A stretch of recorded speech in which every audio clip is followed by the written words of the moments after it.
Arete, la naturaleza humana y su florecimiento moral, es el nombre que pusimos a este espacio de formación que arrancamos hoy a la misma hora todos los lunes, durante 5 lunes, hoy es el primero, así que muchas gracias a los que se van sumando, algunos les conozco, otros bienvenidos, con todo gusto, sean bienvenidos a este espacio, a esta pequeña comunidad. Y bueno, como les decía, para mí es un honor y un orgullo que haya aceptado mi invitación a alguien a quien valoro y respeto mucho. Es el quien nos acompañará como docente, Carlos Andrés Gómez Rodas. Y leyendo una breve reseña sobre su expertise, sobre su formación, podemos decir que es doctor en filosofía por la Universidad Pontificia Bolivariana y es director del Centro Iuris Doña Isabel de Castilla. Se ha desempeñado como docente en la Universidad Pontificia Bolivariana, la Universidad Católica Luis Amigó y la Escuela de Administración, Finanzas y el Instituto Tecnológico.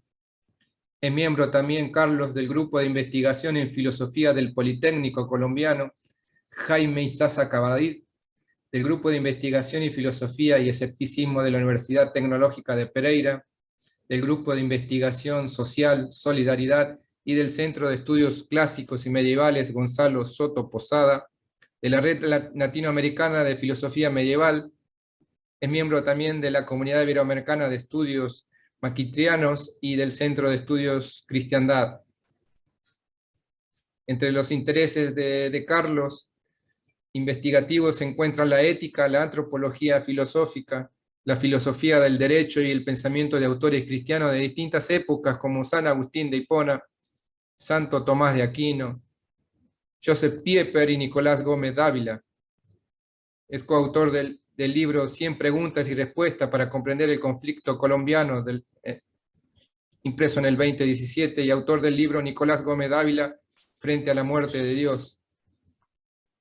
Una crítica filosófica al proceso de secularización occidental en el año 2020. Ha escrito diversos capítulos del libro y artículos en revistas científicas. Entre sus publicaciones más recientes se encuentran sus contribuciones a la editorial académica La Edad Media desde América Latina, Aportes a la Tradición en 2019, Temas y Problemas de Filosofía Medieval también, El Medioevo Revisitado, Homenaje a Gonzalo Soto Posada en el 2020, Alasdair, Maxim Trire, Relecturas Iberoamericanas, Recepción y Proyecciones, respondiendo a los retos del siglo XXI desde la filosofía medieval, Dante Alighieri, 700 años de gloria y socialismo iberoamericano, ideologización, corrupción y perversión. Todo esto habla un poco sobre el currículum, digamos, de quien nos acompaña, de quien hoy nos da esta oportunidad de aprender un poquito más sobre cada una de las virtudes y profundizar para aquellos que alguna idea ya tengan y poder practicar esto cotidianamente, ¿no? Así que, dejando de compartir esta pantalla, le doy la bienvenida a Carlos. Es un gusto que nos acompañes. Ricardo, muchas gracias y gracias de antemano a todos los que han tenido la generosidad de acompañarnos. Para mí un gusto pues servir en este apostolado de la iglesia. Yo añado algo a ese currículum que le hice amablemente, consagrado a Nuestra Señora de Fátima por el método de San Luis María Griñón de Montfort, cosa que considero es lo más importante en mi vida, ¿no? Y pues también un honor poder también estar en un apostolado mariano y hablar de un tema tan importante y tan caro a Nuestra Señora como es pues la virtud, que ella es modelo de todas las virtudes. Efectivamente, pues hemos querido proponer este curso sabiendo del interés que existe, de la importancia objetiva que tiene la excelencia moral. En el Evangelio se nos exhorta a ser perfectos como Dios es perfecto, y pues las virtudes van de eso, ¿no? De ir cada día nosotros, ir buscando esa perfección, irnos asemejando cada vez más a nuestro Señor Jesucristo, modelo perfecto de todas las virtudes. Antes de entrar propiamente al tema de la sesión de hoy, que es la primera, quería contar cómo va a ser el cronograma eh, para hoy y para las próximas sesiones. Va a ser los lunes en este horario, en este mismo horario. Y hoy, pues hoy 25 de abril, tenemos la sesión dividida como en dos partes. Primero sería una introducción en general al tema de las virtudes, el concepto de virtud, la importancia de hablar de este tema y luego entrar directamente a la prudencia como primera de las virtudes cardinales. El próximo lunes 2 de mayo hablaremos de la justicia. Luego el lunes 9 de mayo trataremos el tema de la fortaleza y el 16 de mayo la templanza, para concluir el lunes 23 de mayo hablando de las virtudes teologales, fe, esperanza y caridad, y haciendo una puesta en común, un diálogo en la medida que el tiempo nos lo permita. Sin más preámbulos, entonces entro al primer punto de nuestra sesión de hoy y es la definición de este concepto tan clásico y tan nombrado como es el de virtud. Si nosotros vamos a la etimología latina, pues nos encontramos con virtus, ese sería el referente latino, pero si vamos más atrás a los griegos, pues nos encontramos con esa palabra que hemos querido usar para nombrar el curso y es arete, ¿no? Es como arete en castellano, pero con el acento en la E, arete. De ahí vienen palabras griegas también como aristos, y eso en un sentido más preciso tiene que ver con la excelencia, ¿no? Con la perfección. Arete, en un sentido más general, es algo que caracteriza a un objeto, a un organismo, a una persona. En su raíz más profunda, arete es eso, un rasgo, una característica.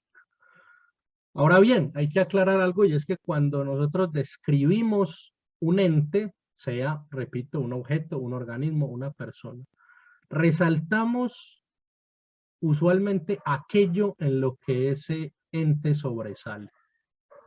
Pongo un ejemplo prosaico. Un atleta, es decir, un hombre que se ha especializado y se ha entrenado para correr y para alcanzar grandes velocidades y para resistir, etcétera, todo lo que implica el correr. Puede ser también un cantante, es decir, puede cantar y no hacerlo mal, cantar afinadamente, tener un cierto dote para lo lírico, digamos así. Sin embargo, cuando hablamos de él, no decimos que es un cantante que corre, o no decimos que es un músico que corre, sino que decimos que es un atleta que, entre otras cosas, también canta. ¿Por qué? Porque lo que es más propio de él y por lo que sobresale y por lo que le conocemos y por lo que se destaca son precisamente esas cualidades y esos logros, quizá también, en el campo del atletismo. Esa persona es un atleta. Otro ejemplo que nos puede ayudar introduciéndonos a este tema es el de un águila. Un águila, como ave que es, tiene como principal característica y como rasgo propio de su naturaleza el volar. Aunque también un águila puede caminar. Es más, puede ser el águila que mejor camine en una región o entre un grupo de águilas, pero lo propio de su naturaleza es volar. De ahí que si el águila no pudiera volar por alguna afección física o lo que fuere, pero caminara muy bien, uno diría, hombre, pobre águila es, porque lo propio de su naturaleza es volar. No la destacamos, no la exaltamos, no la identificamos como águila por caminar, por muy bien que lo haga, sino por volar. Eso es lo propio de su naturaleza. Arete, por lo tanto, no solamente es una característica destacada de la naturaleza de un objeto, de un organismo, de una persona, sino que más precisamente es una característica positiva, destacada, propia de la naturaleza de un ser. Eso es lo que más propiamente va a ser arete, lo que los latinos van a entender por virtus, y siendo el ser humano inteligente, haciendo parte de su naturaleza y de su esencia, la inteligencia, el entendimiento, pues las virtudes que lo van a caracterizar a él tienen coherencia y están fundamentadas en esa capacidad racional y en ese entendimiento que no tienen ni las plantas ni los animales. Las virtudes, por lo tanto, en el hombre expresan, pero también potencian y llevan a su florecimiento las capacidades naturales que el hombre tiene. Ahí yo quiero formularles a ustedes una primera pregunta en el plan de ir haciendo esto también una especie de examen de conciencia, ¿no? No quedarnos solo en el ámbito teórico, sino formularnos unas preguntas. Y la primera sería, si alguien me describiera a mí, ¿cuáles serían las primeras expresiones que usaría para describirme? Es decir, formulándolo de otra manera, ¿qué irradio yo? ¿Qué es lo que sale de mí? ¿Cuál es el rastro que va dejando mi vida? Hay una alegoría que en la escritura también aparece muy bella de San Pablo, que es aquello del buen olor de Cristo, el bonus odor Christus. Cuando alguien se echa un perfume, se aplica un perfume, un aroma, va dejando por donde camina ese rastro agradable, va dejando como el vestigio, como la huella de ese aroma. Todos los que pasan por ahí perciben ese aroma. Así también la virtud es como un aroma, es un rastro, es el perfil nuestro, pero no simplemente físico, sino fundamentalmente psicológico y espiritual. El conjunto de nuestras virtudes es nuestro perfil espiritual. De ahí que en los hechos se hable de que nuestro Señor Jesucristo pasó haciendo el bien. Es decir, el aroma, el rastro que Él dejó por sus actos, por la manera de vivir, fue del bien, del bonum, de lo perfecto, de lo que es excelente en términos morales. No solamente dejó un buen ejemplo, sino que nos remitió a través de sus actos a realidades superiores, sobrenaturales, trascendentes, a las cuales nosotros estamos llamados. Eso nos puede también ayudar a entender qué es esto de la virtud. Sin embargo, ya pasando a conceptos quizá un poco más técnicos de la tradición en filosofía, encontraremos en Santo Tomás de Aquino una primera noción que es quizá muy famosa, ustedes la han escuchado, y es que virtudes recta ratio agibilium, es la recta razón en el obrar. Recta ratio agibilium en latín, que lo podemos traducir como recta razón en el obrar. Es decir, desde esta concepción de Santo Tomás, la prudencia sería aquella virtud por la cual yo sé discernir cuál es el comportamiento, cuál es la forma de obrar concreta y precisa y buena en una determinada circunstancia. ¿Cuál es la buena intención? ¿Cuál es la buena circunstancia? ¿Cuál es el buen objeto que nos dice la filosofía moral? Son las condiciones que se requieren para que un acto moral sea bueno. Que sea buena la circunstancia, es decir, el momento, el lugar, la situación concreta en que se va a realizar. Que sea bueno el objeto, es decir, aquello que voy a hacer, sea bueno, y que sea buena la intención. Faltando alguno de esos elementos, alguno de esos requisitos, factores, no se puede decir que sea bueno o sea buena la acción moral. Pero aquí de todas maneras me adelanto un poco y vale la pena que abundemos en algunas otras definiciones que existen de la virtud, como es por ejemplo la aristotélica. Siempre en esto es bueno eh, remitirse a los clásicos, remitirse sobre todo a los autores más antiguos, porque es una manera también de darle el crédito al que efectivamente dio con una fórmula esencial de un concepto.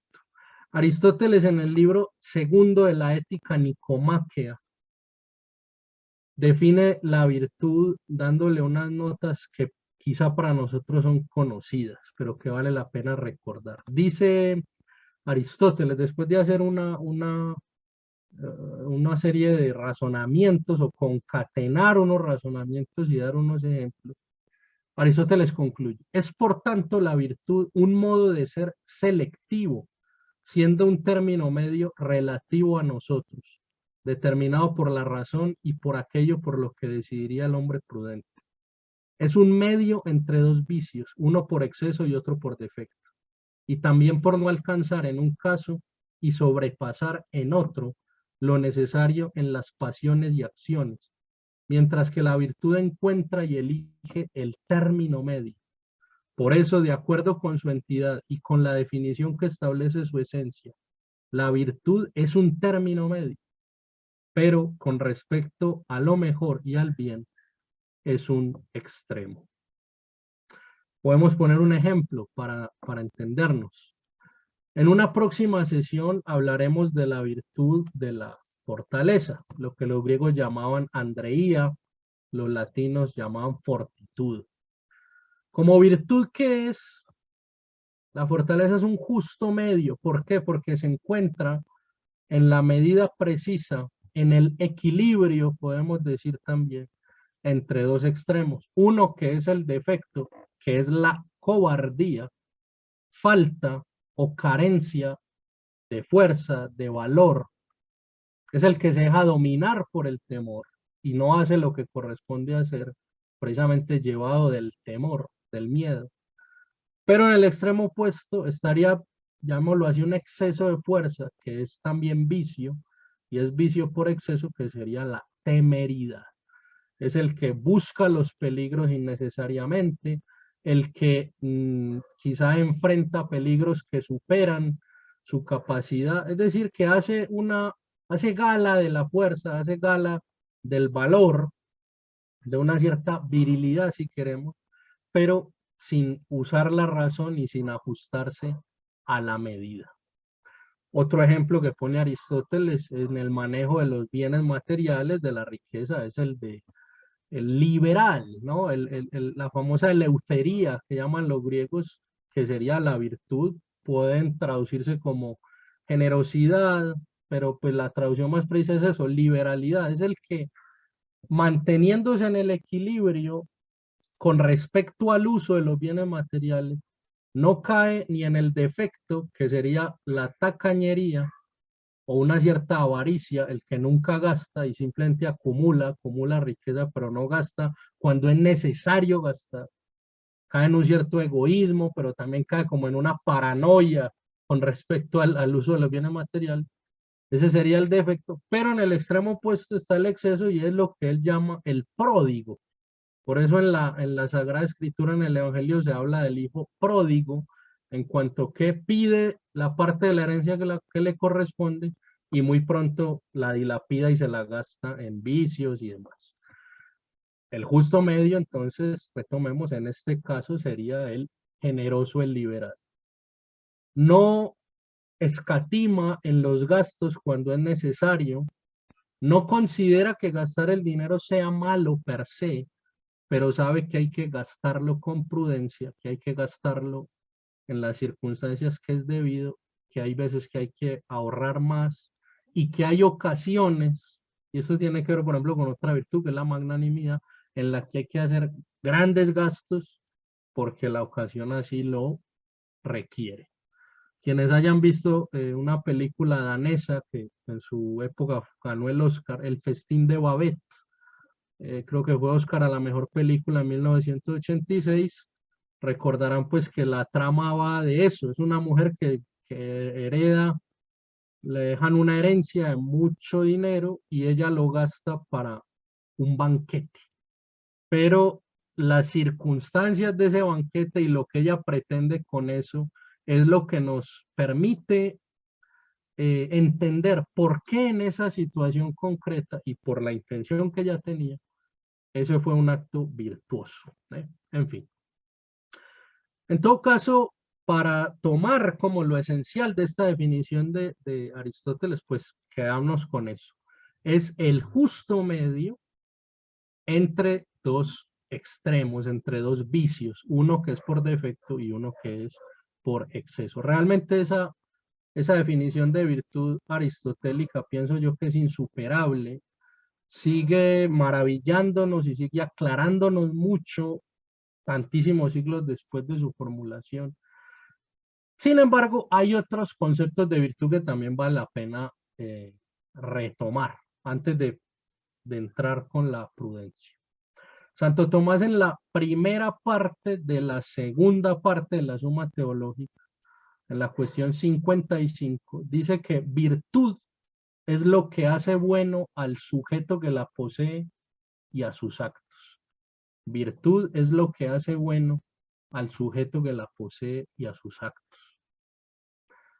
También en esa misma cuestión, repito, primera parte de la segunda parte, cuestión 55, dice Santo Tomás que la virtud es una buena cualidad de la mente por la que se vive rectamente y de la cual nadie usa mal.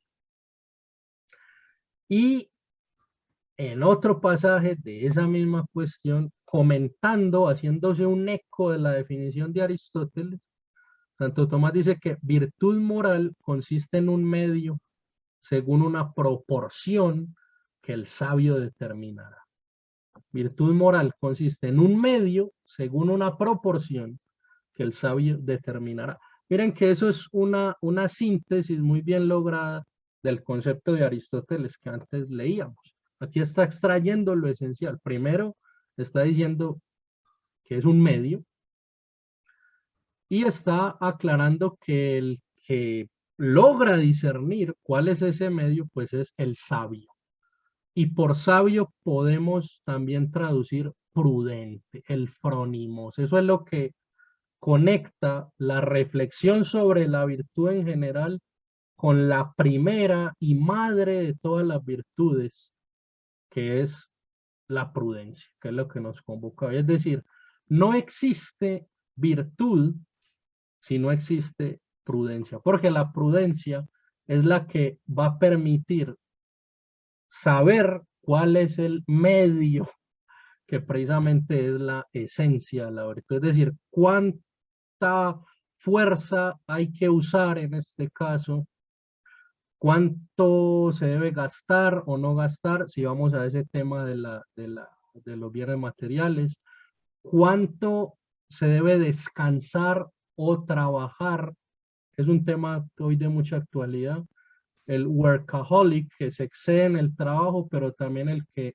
no quiere trabajar o pierde su tiempo. Es decir, nosotros en la vida, a cada momento estamos desafiados por las circunstancias a discernir, a saber cuál es la forma correcta de actuar, cuáles son las medidas justas en cada circunstancia. En algún pasaje de la Suma Teológica dice también Santo Tomás, y en ello también haciéndose un eco de algún pasaje de la Ética Nicómaco de Aristóteles, que las circunstancias, perdón, que nos invitan a discernir son de una diversidad cuasi infinita, dice Santo Tomás. Y es verdad, porque nuestra vida está llena de muy variopintas y diversas circunstancias que, repito, continuamente nos están cuestionando sobre cómo obrar bien ahí, cómo el bien se hace concreto en ese momento. Y no necesariamente lo bueno, lo correcto, lo virtuoso se va a dar de la misma manera, calcada en todas las circunstancias, ¿sí? Y por eso no basta simplemente con saber el principio, es decir, tener el contenido material de lo que son las virtudes, sino que se requiere prudencia para saber, en este caso, cómo se realiza esa virtud o cómo en este caso es que yo debo obrar. Entonces, antes de entrar ya a la prudencia propiamente, quiero formularles otra pregunta importante y es, ¿en qué me estoy entrenando yo? Es decir, ¿en qué ámbito de lo moral me estoy perfeccionando yo? Si ya conocía estas virtudes, había oído hablar de ellas, que es lo más probable, ¿en qué virtud estoy trabajando yo en este momento? Esa sería otra pregunta como a manera de un autoexamen o examen de conciencia. Para entrar al tema de la prudencia, vale la pena que nosotros meditemos en un pasaje del Evangelio de San Mateo 6:22, capítulo 6, versículo 22, que dice lo siguiente: si tu ojo es sencillo, tu cuerpo entero se llenará de luz. También yo los invito a que durante esta semana, aparte de las dos preguntas que formulaba, hagan su exégesis de este pasaje. Si tu ojo es sencillo, tu cuerpo entero se llenará de luz. Este es el pasaje que escoge el filósofo alemán Joseph Pieper para encabezar su tratado sobre la prudencia, donde él desarrolla el tema con base en los grandes doctores de la iglesia y los grandes padres. Él toma este pasaje como a manera de, si se quiere, de epígrafe, no sé, que es un pasaje que a mí me ha inquietado mucho porque no deja de tener algo enigmático, ¿no? ¿Qué tiene que ver la sencillez del ojo o la pureza del ojo, como algunos traducen, con que el cuerpo entero se llene de luz? ¿Qué es lo que se quiere decir ahí? Bover y Cantera, dos jesuitas que tienen su traducción, una traducción muy buena de la escritura, comentan este pasaje de la siguiente manera. En estas palabras hay dos comparaciones sobrepuestas. Comparación básica. Los ojos corporales son como dos lamparitas que iluminan nuestros movimientos. Comparación principal. A los ojos del cuerpo responden los del alma, nueva lamparilla espiritual que ilumina todos los actos de la vida moral. Si esta luz o visión es objetiva y exacta, distinguimos la realidad de las cosas. De lo contrario, andamos entre tinieblas. Pienso que lo esencial está en esa línea final. Si esta luz o visión es objetiva y exacta, distinguimos la realidad de las cosas. De lo contrario, andamos entre tinieblas. En la civilización occidental, en la civilización cristiana, si queremos, el ver, los ojos, fueron siempre la alegoría o la metáfora de la razón, del entendimiento, porque los ojos se relacionan con aquello que desde el entendimiento podemos alcanzar. Conocer una cosa es como escudriñarla con la vista hasta entender todo lo que ella es, sus partes más recónditas, mientras que la fe se relacionó con el oído.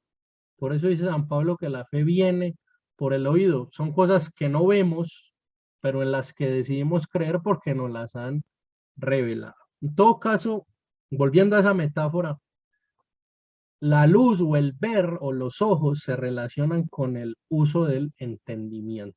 Y así como quien ve bien, pues no ve de una manera borrosa o no ve la oscuridad y se sabe guiar y sabe caminar porque ve por dónde va. Así el recto entendimiento conoce la realidad, conoce lo que está a su alrededor, conoce la esencia de las cosas. Y pues la prudencia en un sentido muy esencial, va precisamente a eso. La prudencia es fundamentalmente conocer la realidad y no dejar que ni nuestras emociones, ni nuestros apetitos, ni nuestros deseos, ni nuestras conveniencias enturbien el conocimiento de la realidad. San Agustín de Hipona, de hecho, tiene una definición de la prudencia que va mucho en esa línea. Y él dice que la prudencia es el conocimiento de las cosas que debemos apetecer o rehuir. Diciéndolo de otra manera sería, claro, lo que debemos apetecer, lo bueno, el bien. Él mismo, San Agustín dice en otro pasaje que virtud es amar aquello que se debe amar. Platón en su momento y Aristóteles dan definiciones de la educación como que educar a la persona, y educar pues es formarla en la virtud, es enseñarle a gustar de lo bueno y a disgustarse o rechazar lo malo. Pero para yo poder apetecer lo bueno y rehuir lo malo, primero tengo que saber qué es lo bueno y qué es lo malo. Es decir, primero tengo que conocer la realidad, tengo que saber qué es verdadero, saber qué es falso. Y por eso los escolásticos en esto eran muy claros. El, el, el, el obrar es posterior al conocer. Primero se tiene que conocer quién soy yo, en qué realidad me encuentro, conocer la ley natural, conocer los principios que fundamentan la existencia humana, conocer el fin de la existencia humana para luego saber en el ámbito del operar y del obrar qué es lo correcto. En términos griegos, con Aristóteles diríamos, claro, es primero teoría que praxis. Primero es conocer la realidad, conocer la verdad, y eso es lo que me va a dar las directrices de cómo actuar. Veamos otras definiciones de prudencia que nos aclaran un poco esto. El mismo San Agustín de Hipona, en una obra que se llama De las costumbres de la Iglesia Católica y de las costumbres de los maniqueos, dice lo siguiente. Carlos, perdona, ¿estás compartiendo ahí una pantalla o No, no? No, no está para bien. nada. Está bien, está bien. Dice San Agustín, la prudencia es amor que escoge con sagacidad entre las cosas que le favorecen y las que se le oponen. La prudencia es amor que distingue entre lo que promociona la tendencia hacia Dios y lo que puede impedirlo. San Isidoro de Sevilla, en las etimologías, dice que prudente es quien ve a lo lejos, es ciertamente perspicaz y prevé a través de los sucesos. Santo Tomás de Aquino, en el libro tercero sobre las sentencias de Pedro Lombardo, pues dice aquello que ya mencionábamos: la prudencia es la madre de todas las virtudes. Genitrix virtutum, dice en latín, es la génesis de todas las virtudes. Y en otra obra, la Quaestio Disputata de Virtutibus Incomunes, dice que todas las virtudes morales deben ser prudentes. ¿Sí? Y ya un poco, pues decíamos, ¿por qué? Porque es la prudencia en cuanto recta razón en el obrar, recto entendimiento en el obrar, la que me dice cómo actuar bien en cada circunstancia. Y cuando yo actúe bien en cada circunstancia concreta, estaré haciendo expresión, o estaré haciendo manifiesta, o estaré viviendo una determinada virtud, que puede ser, claro, en primer lugar la prudencia, pero que puede ser la justicia, la fortaleza, la templanza. Por solo hablar, digamos, de esas virtudes cardinales.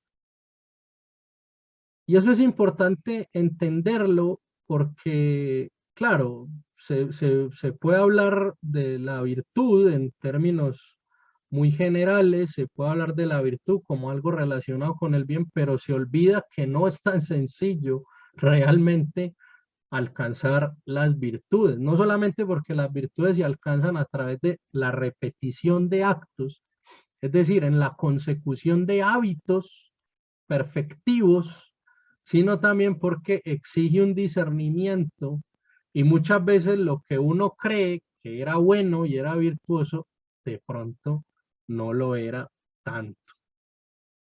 Joseph Piper, en ese gran libro que se llama Las virtudes fundamentales, que se lo recomiendo porque él ahí pues desarrolla todas estas virtudes, dice lo siguiente: la prudencia es causa, raíz, madre, medida, ejemplo, guía y razón formal de las virtudes morales.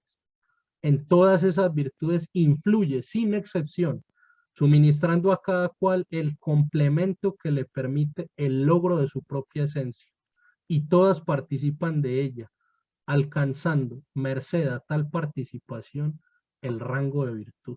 Es decir, las virtudes son virtudes porque en ellas se realiza o se manifiesta la prudencia, porque están revestidas de prudencia. Repitamos la definición esencial.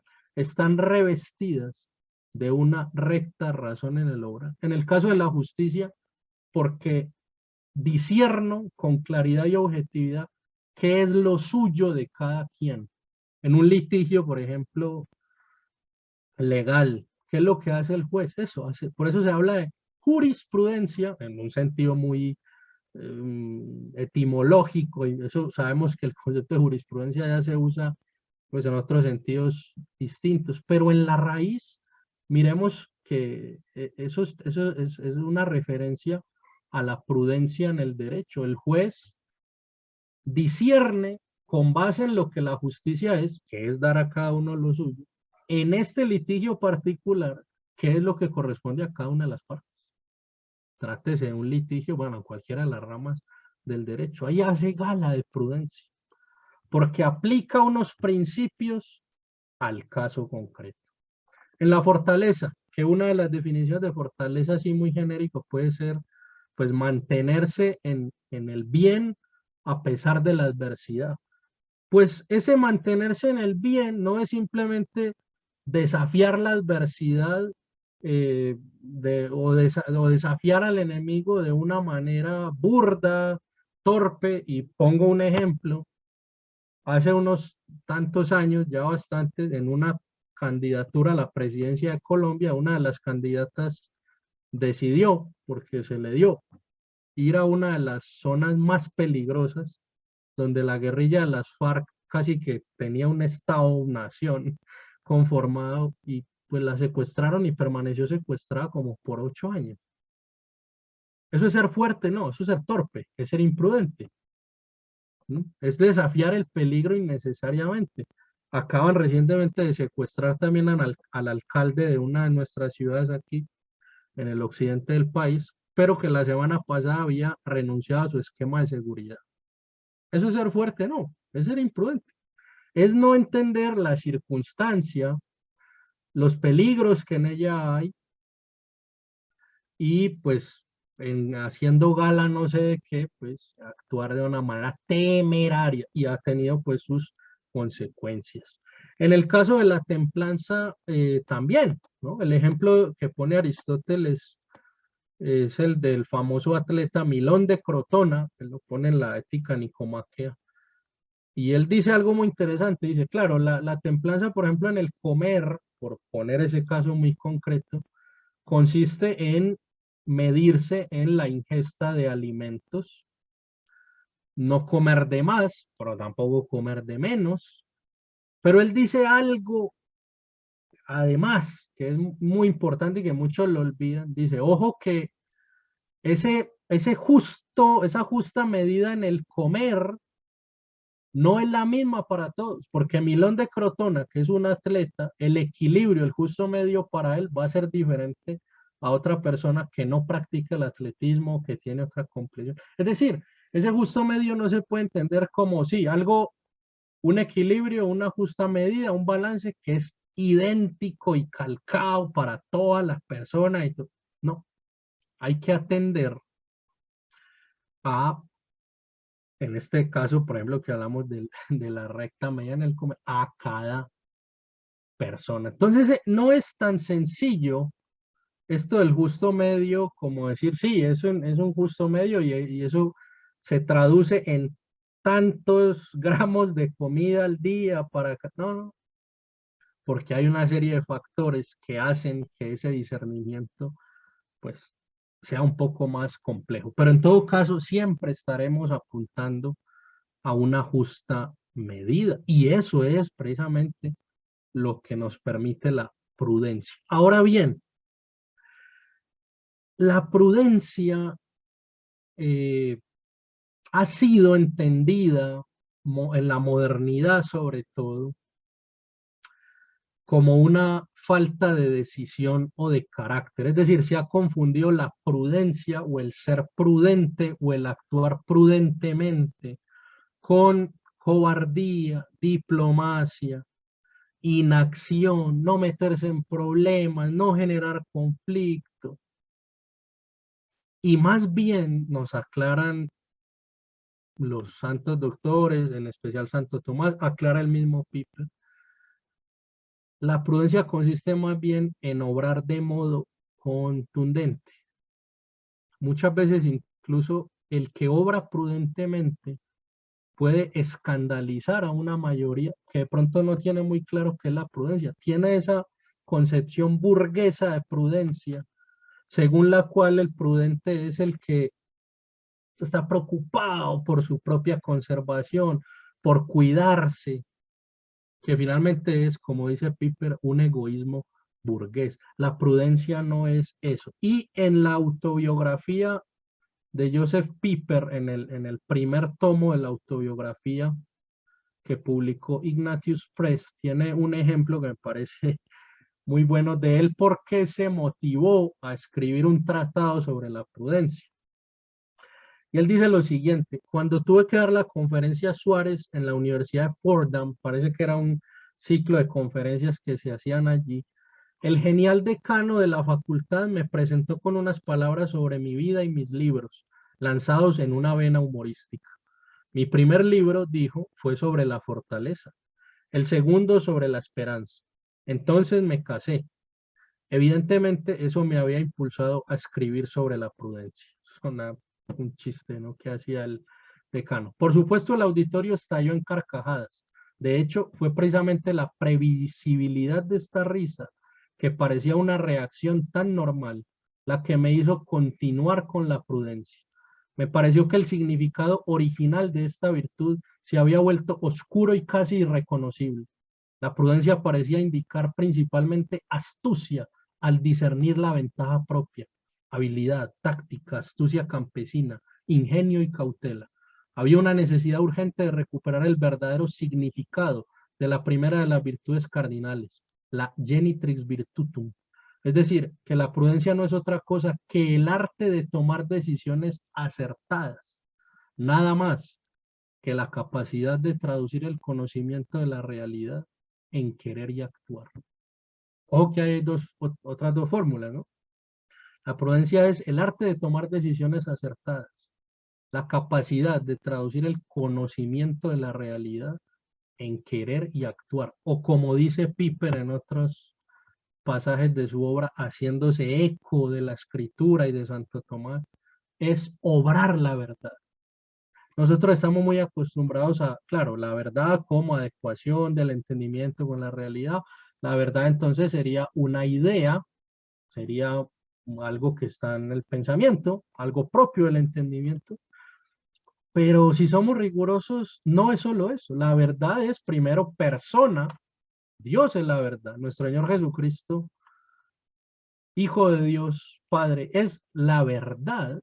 De hecho, algunos dicen que cuando Pilato pregunta a nuestro Señor qué es la verdad, él se queda callado porque estaba ante la misma verdad.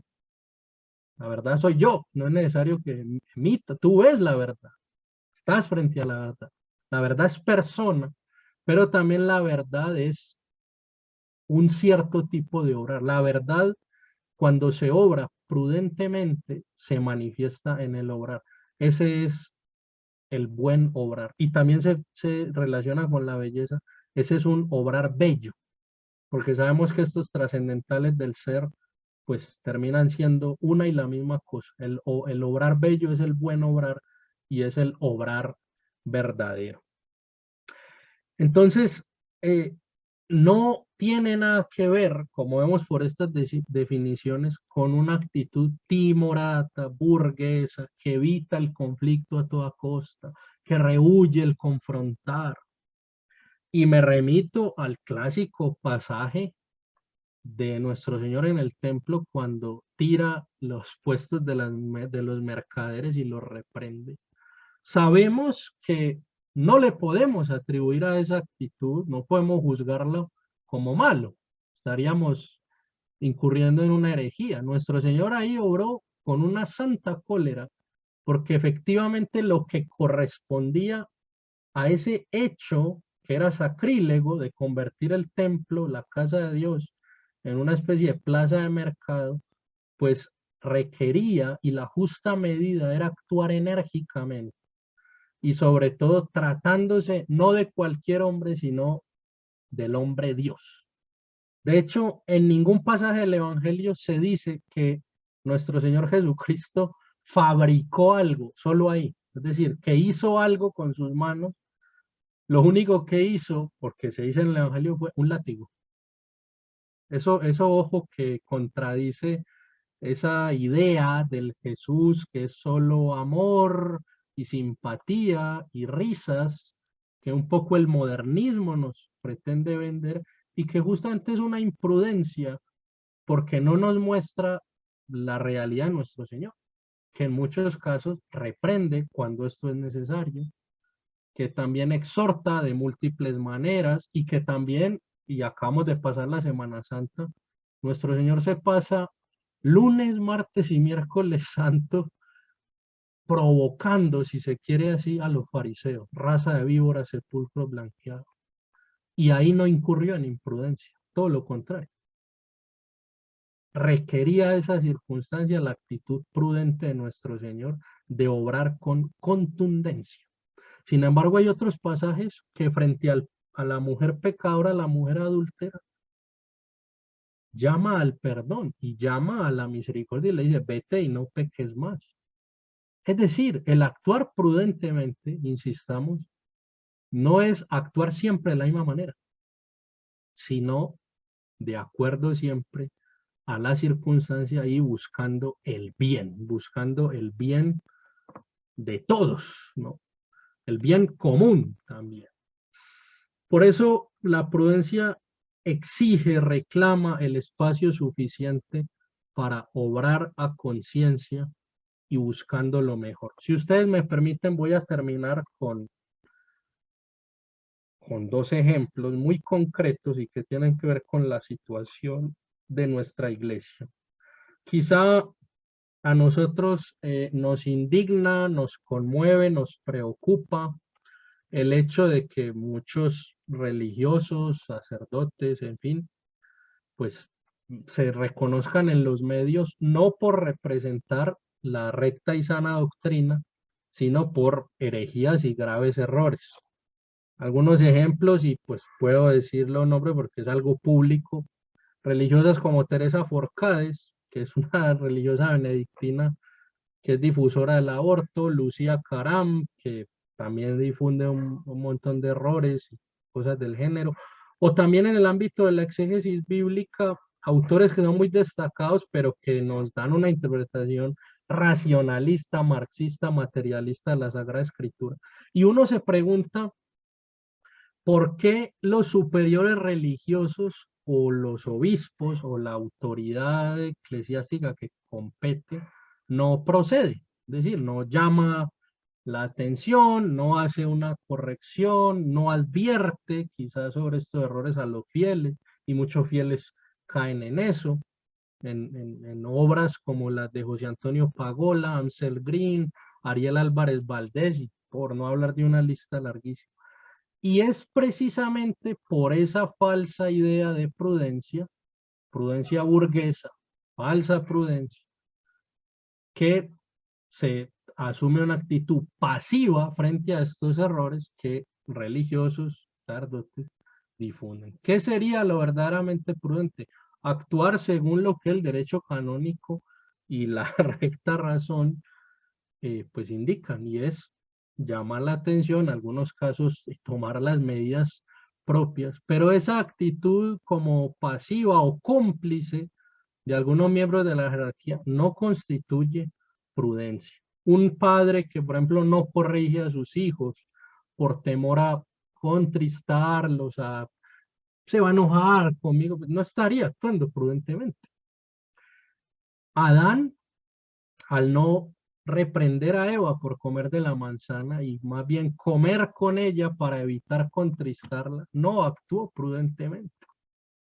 Rehuyó el conflicto, pero lo que correspondía en esa situación era recordarle la prohibición que había puesto Dios y no ser cómplice de ese acto. Pero ¿qué pudo en él? Pudo, digámoslo de alguna manera, esa concepción de la prudencia de no, no quiero pelear, no quiero enfrentarme, no quiero pleitos, quiero estar bien, quiero estar cómodo, y eso no es.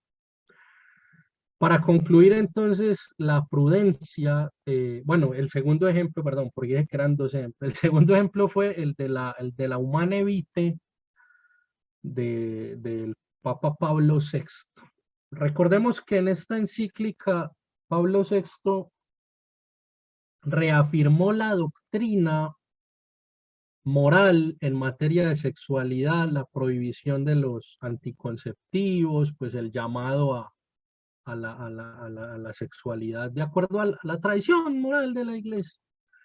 Pero muchos estaban esperando, ciertamente, que el Papa iba a aprobar los anticonceptivos. Mucha gente tenía esa especie de esperanza de que esto iba a ser así, que iba a ser la revolución en la moral sexual de la iglesia, pues que ya estaba muy atrasada y retrógrada.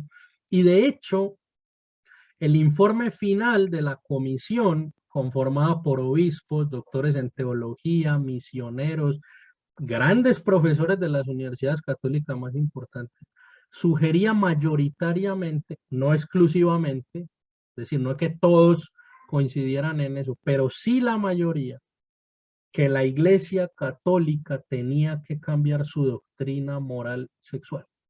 Y los argumentos parecían muy científicos, ¿no? La pobreza y que no sé qué, y el mal manejo de la sexualidad que se daba en las personas pobres, bueno, una serie de cosas que uno podría decir, esto es sensato, aparentemente sensato.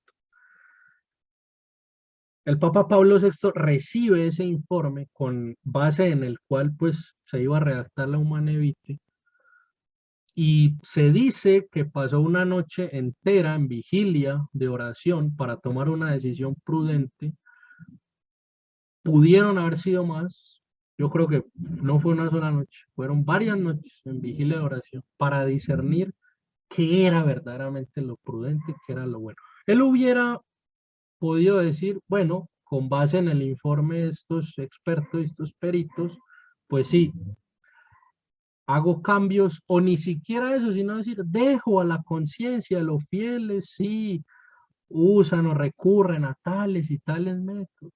Es decir, esa hubiera sido la falsa prudencia del que dice, no quiero contradecir a estos grandes doctores, no quiero contradecir la sensibilidad de este tiempo, no.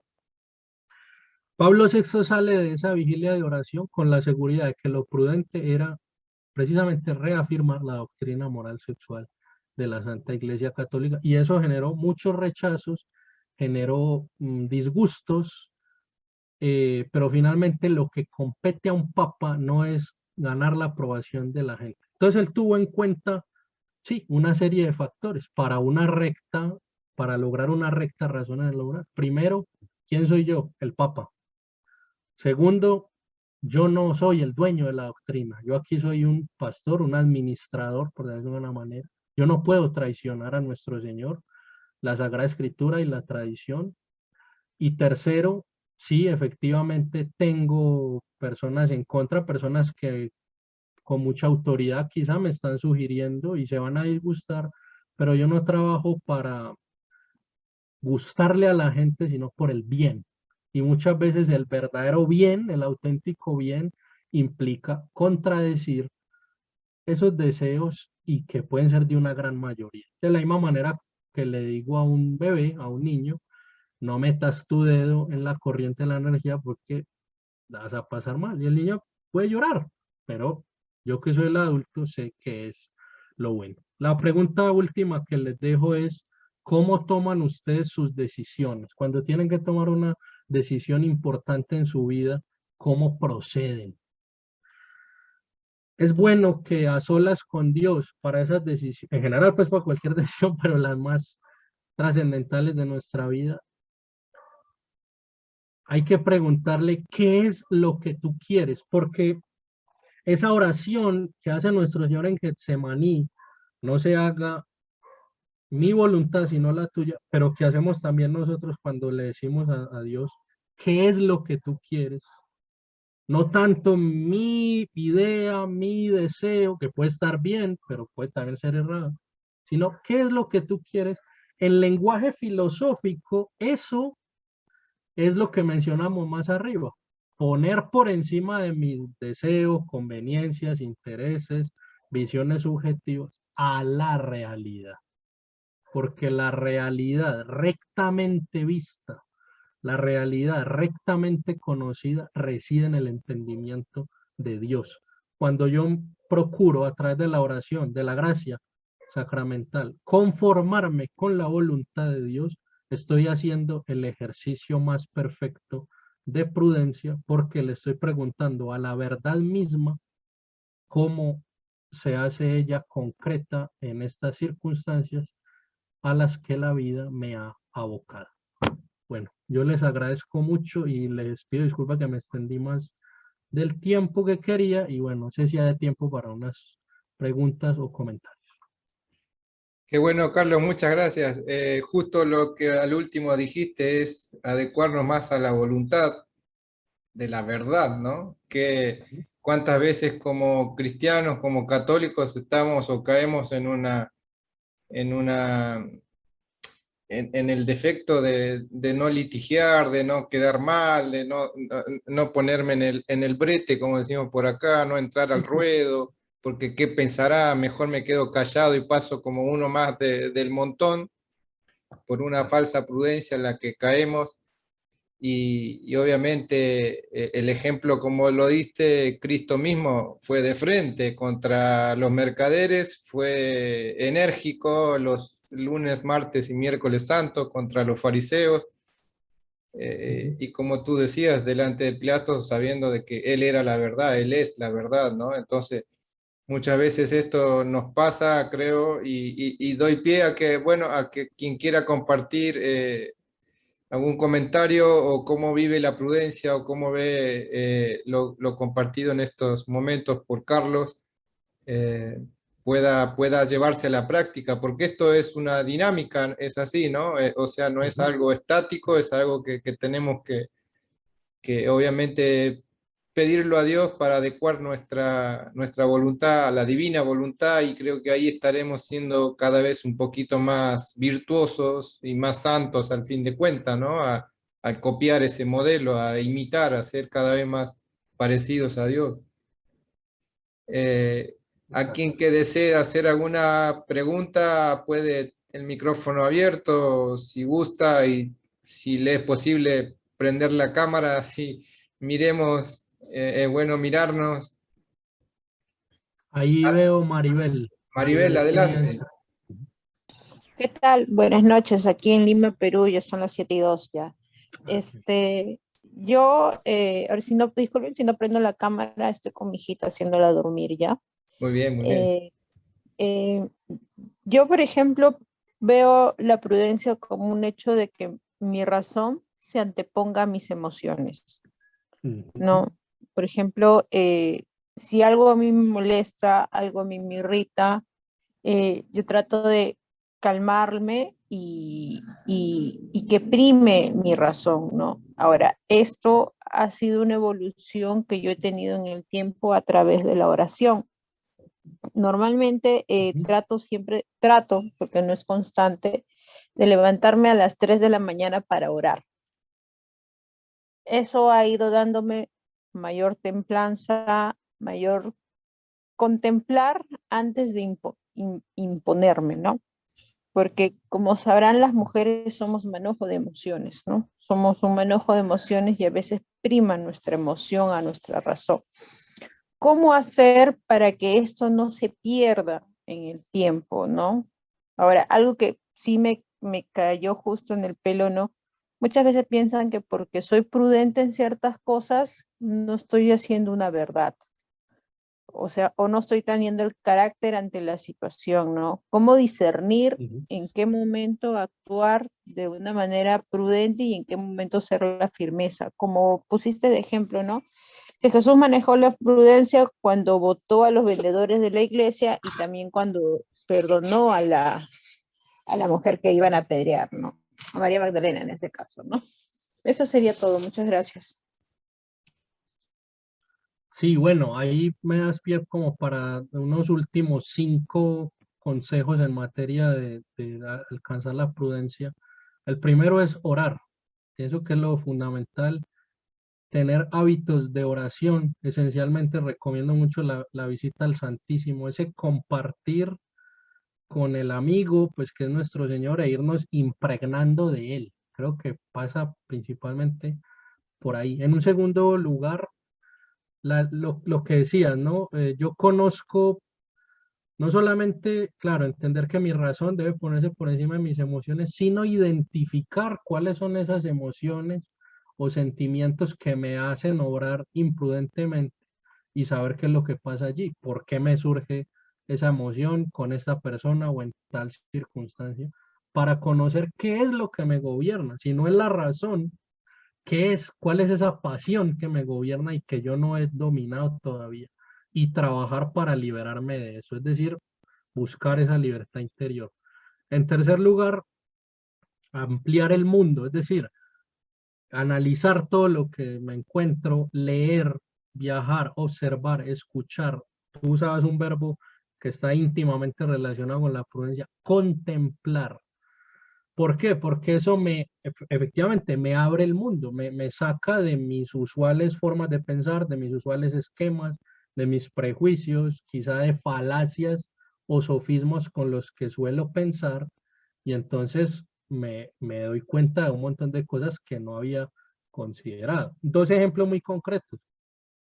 Yo no cuestiono claro, mi posición pro vida, pero hago muy bien en estudiar los argumentos de las personas que apoyan el aborto para saber, bueno, por qué ellos piensan así. No simplemente decir, ah, están equivocados y punto, asesinos, sino, bueno, o sea, cuáles son las razones que se dan, e incluso eso va a fortalecer mi apostolado, mi defensa de la vida. También, por ejemplo, como creyentes, analizar los argumentos de los que no creen. Bueno, ¿de dónde viene un fenómeno tan extraño como el de los ateos? Obviamente esto pues, teniendo una fe fortalecida, en eso también hay que ser prudente, pero siempre a lo que voy es considerar el argumento de la contraparte. Y en eso es modélico Santo Tomás, que siempre en sus cuestiones disputadas parte del argumento del contendor. Eso es sumamente prudente. Y eso es lo rico de Santo Tomás también. Un cuarto consejo en esta línea es hacernos preguntas internas. ¿Qué es lo que me mueve? ¿A quién quiero yo realmente agradar? ¿Cuál es mi interés o mis intereses? ¿A qué le tengo miedo? ¿Cuál es el bien que yo espero construir con esto que voy a decir o hacer? O el mal. Quizás me encuentro con que es mala la intención. Entonces no debo hacer eso. O corregir la intención. Y en quinto lugar, consultar, ¿no? Consultar a otros, procurar que alguien que tenga suficiente independencia, que piense incluso diferente a mí, es decir, una persona que tenga la suficiente libertad como para decirme que yo estoy equivocado. ¿Sí? No la persona que piensa como yo y necesariamente me va a dar la razón, sino alguien que de pronto tenga otro tipo de perspectivas. Creo que esos son ejercicios que ayudan, pero fundamentalmente, y por eso lo mencionaba al inicio, orar. Muy bien, ahí estamos, muchas gracias. Hemos compartido por el chat el libro en PDF de Joseph Pieper, sobre la prudencia. Es un libro que está en PDF, lo pueden bajarse ahí en su ordenador o móvil para la lectura. Es un libro muy... bueno, Carlos estuvo haciendo referencia al mismo y por suerte lo encontramos ahí en PDF como para poder leerlo. Disculpe, ¿lo puedes compartir por el Telegram? Claro, claro, sí, lo mandamos por el Telegram también, no hay problema, sí, por el grupo de WhatsApp, así que bueno, estamos llegando al final. Si no hay otra consulta, agradecerles a todos la participación, a acompañarnos en estos momentos en el cual iniciamos este breve curso sobre las virtudes, aquella palabra arete que dijo al comienzo Carlos. Y bueno, justamente hoy tratamos sobre la prudencia. Agradecerles a cada uno de vosotros haberse tomado el tiempo, un ratito en su vida, en su agenda, para interesarse sobre esta virtud que compartimos hoy sobre la prudencia, madre de las virtudes, como nos indicó Carlos, y pedirle también un gracias particular, darle un gracias particular a Carlos por haberlo compartido y esperarlo el próximo lunes con otra virtud, de acuerdo a este programa, a la misma hora, 18 horas de Colombia, 20 horas en Chile y Uruguay, y este video quedará grabado luego en el canal de YouTube. Por los grupos compartiremos el link como para que puedan verlo nuevamente con gusto. Por esta diferencia horaria hay un grupo que no estábamos atendiendo, que son los hermanos que están en España o en Europa, que hay muchos de allí seguidores de Salve María, así que tendrán esta opción de verlo después. Así que nuevamente muchas gracias a todos. Antes de irnos quería pedirles si podemos rezar el Regina Coeli, el Reina del Cielo, a la Santísima Virgen, como marianos que somos, como devotos de la Madre de Dios y como sabiendo de su natural y preciosa protección para con cada uno de nosotros, pedirle a ella también nos dé la virtud de la prudencia, pedirle a ella que se manejó prudentemente y muy adecuada a la voluntad de Dios, tanto ella como San José, su castísimo esposo, para llevar adelante la Sagrada Familia. Así que les comparto acá, si gustan pueden abrir sus micrófonos y rezarla juntos.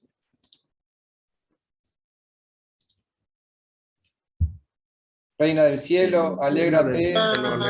Reina del cielo, alégrate, aleluya. Porque el Señor, quien has merecido llevar, aleluya. Ha resucitado según su palabra. Aleluya. Ruega al Señor por nosotros. Aleluya. Aleluya. Gózate y alégrate, María.